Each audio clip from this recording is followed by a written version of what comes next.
তাকবীর আল্লাহু আকবার স্লোগান হয়, বিদেশিদের কাছে কি বার্তা যায়? বার্তা যায় দেশে মৌলবাদের উত্থান হয়েছে। নারায়ে তাকবীর আল্লাহু আকবারের স্লোগান দিলে বিদেশিদের কাছে কি বার্তা যায়?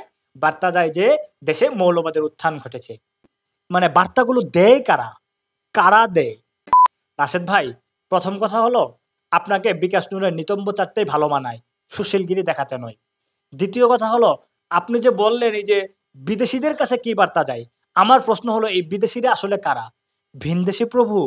মানে আমরা কি তাহাদের গোলাম? যাহাই আদেশ করিবে মনিব তাহাই মাথা পাতিয়া মানিয়া লইব, ব্যাপারটা কি এমন?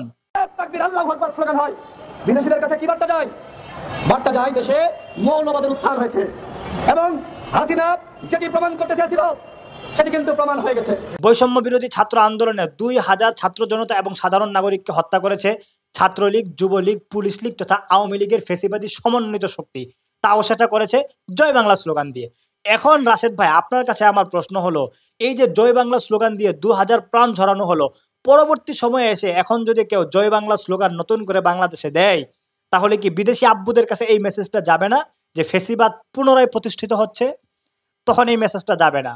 ফেসিবাদের আঁতুড়ঘর গুড়িয়ে দেওয়ার সময় অথবা ফেসিবাদের সিম্বলগুলোকে যখন মানুষ ভেঙে দিচ্ছে, বিপ্লবী জনতা ভেঙে দিচ্ছে, তখন নারায়ে তাকবীর এবং আল্লাহু আকবার স্লোগান দিলে আপনার বিদেশি আব্বুর কাছে এই মেসেজ চলে যায় যে দেশে মৌলবাদের উত্থান ঘটেছে।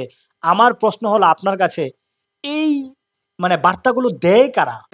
শোনেন রাশেদ ভাই, দেশে মৌলবাদের উত্থান ঘটতেছে এই ধরনের ফালতু সংবাদ আপনারা আপনাদের পশ্চিমা কিংবা ভারতীয় আব্বুদের দিয়ে থাকেন। যদি পারেন অন্তত এই কথাটুকু এইভাবে বলে দিয়েন যে এদেশের মানুষ ইসলামকে লালন করে, হৃদয়ে ধারণ করে, সেই জায়গা থেকে ইমানের স্পৃহা নিয়ে তারা ফেসিবাদের মোকাবেলা যখন করে তখন তারা নারায়ে তাকবীর এবং আল্লাহু আকবারের স্লোগান দেয়। সুতরাং এটাতে মৌলবাদের উত্থান ঘটতেছে না, বরং ফেসিবাদের উত্থানকে তারা পুনঃপ্রতিষ্ঠিত হওয়া থেকে ফেরানোর জন্য সর্বশক্তি ব্যয় করতেছে। পারলে বিদেশি আব্বুদেরকে এইভাবে বইলা দিয়েন। বেশি কিছু বললাম না, নয়তো আবার আপনার বিদেশি আব্বুরা বলবে যে একটা ইসলামপন্থী মৌলবাদী লোক আমাদের কথিত বাঙ্গু সুশীল সেকু পলিটিশিয়ানকে টুট মেরে দিয়েছে। বুঝতেছেন ব্যাপারটা?